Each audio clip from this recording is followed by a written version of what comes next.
HT Smartcast. You're listening to a Hindustan Times production brought to you by HT Smartcast. Hello, these are the top news for the day. A U.S. fighter jet shot down an unidentified object over Alaska on Friday, the White House said, although it remained unclear what the purpose or origin of the target was. The president ordered the military to down the object, National Security Council spokesman John Kirby said. The incident occurred within the last hour, he said at approximately 19:30 GMT. The object was much smaller than a huge Chinese balloon that crossed the United States last week and was shot down by a U.S. fighter jet off the Atlantic coast on Saturday, Kirby said. It was roughly the size of a small car, he said, and was flying at about 40,000 feet. It went down in northern Alaska near the Canadian border and fell in frozen water, making recovery feasible, Kirby said. We do expect to be able to recover the debris, since it fell not only within our territorial space, but what we believe is frozen water, so a recovery effort will be made, he said. Biden ordered the shoot down because the object posed a reasonable threat to aviation. But Kirby underlined that nothing is yet known about the object. We do not know who owns it, whether state-owned or corporate-owned, he said. We don't understand the full purpose. Air India has sealed a jumbo deal for about 500 new planes worth more than $100 billion at list prices, in what could become the single largest order by any airline as it seeks to reinvent itself under its new owners, industry sources told Reuters.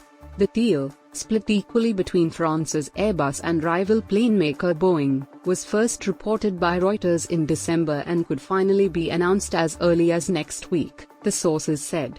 Air India has agreed to purchase 250 Airbus planes, split between 210 single-aisle A320neos and 40 wide-body A350s, and 220 Boeing aircraft including 190 of its 737 MAX narrow-body jets, 2,787 wide-bodies and 10 777XS.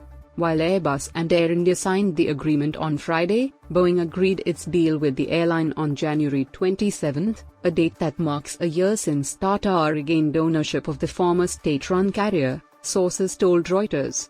Airbus declined to comment. Air India did not immediately respond to an email seeking comment outside of regular business hours.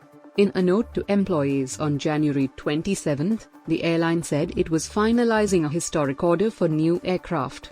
The order reflects Air India's strategy to modernize its aging fleet and recapture a solid share of trips between India's large overseas diaspora and cities such as Delhi and Mumbai, dominated mainly by Gulf rivals such as Emirates with its young planes. On the road to recovery, Indian wicketkeeper Rishabh Pant has shared a couple of photos in which the injured cricketer can be seen walking on crutches. Indian gloveman Pant was involved in a tragic car accident on December 30. The Delhi Capitals, DC, skipper suffered multiple injuries to his head, back, and feet after miraculously surviving the horrific car accident last year. Taking to Instagram on Friday, Indian wicketkeeper batter Pant shared photos of him walking on crutches with an inspiring caption. "One step forward. One step stronger. One step better," Pant wrote. Taking cognizance of Pant's latest activity on the Facebook-owned platform, Team India star Suryakumar Yadav and veteran Australian opener David Warner have posted heartfelt messages. Warner and Suryakumar are headlining the high-profile Border Gavaskar Trophy in India. Gloveman K. Bharat received his debut test cap in the absence of wicketkeeper batter Pant. The injured wicketkeeper batter is expected to remain out of action for the entire 2023 season. The DC captain will miss the forthcoming edition of the Indian Premier League, IPL, and the 2023 World Cup. Pant sustained multiple injuries after his car hit the divider and caught fire near Uttarakhand. According to multiple reports, the 25-year-old was driving from Delhi to Roorkee to surprise his family members at the time.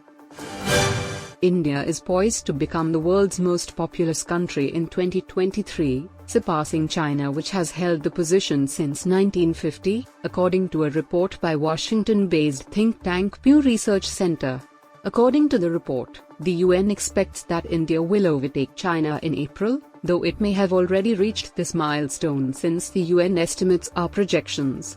Pew Research Center, after analyses of data from the UN and other sources, mentioned key facts about India's population and its projected changes in the coming decades. According to the center, India's population has grown by more than 1 billion people since 1950, the year the UN population data begins. According to the report, people under the age of 25 account for more than 40% of India's population.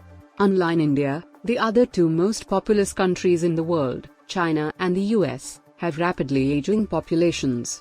The fertility rate in India is higher than that of China and the US, but the rate has declined rapidly in the recent decades. Fertility rates, however, vary widely by community type and state in India. On average, Indian women in urban areas have their first child 1.5 years later than women in rural areas. India's artificially wide ratio of baby boys to baby girls, which rose in the 1970s from the use of prenatal diagnostic technology to facilitate sex-selective abortions, is narrowing, the report noted.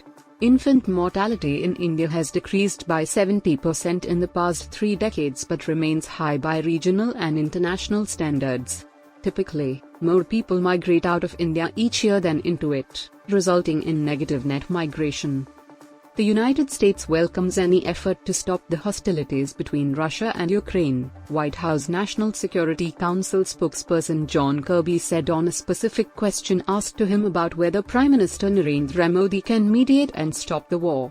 Kirby was asked if there is still time for Prime Minister Modi to convince Russian President Vladimir Putin to stop the war. I think there's still time for Putin to stop the war. I think there's still time for it. Prime Minister Modi can convince. I will let Prime Minister Modi speak to whatever efforts he is willing to undertake. The US would welcome any effort that could lead to an end of hostilities in Ukraine, John Kirby said. We think the war could end today, should end today, the White House spokesperson said. The statement comes as National Security Advisor to Prime Minister Modi Ajit Doval held an hour-long one-on-one meeting with Putin. The single person responsible for what the Ukrainian people are going through is Vladimir Putin, and he could stop it right now. Instead, he's firing cruise missiles into energy and power infrastructure and trying to knock out the lights and knock out the heat so the Ukrainian people suffer even more than they already have, Kirby said. You were listening to the HT Daily News Wrap, a beta production brought to you by HT Smartcast. Please give us feedback on Instagram, Twitter, and Facebook at HT Smartcast or via email to podcasts@hindustantimes.com. Until next time. This was a Hindustan Times production brought to you by HT Smartcast. HT Smartcast.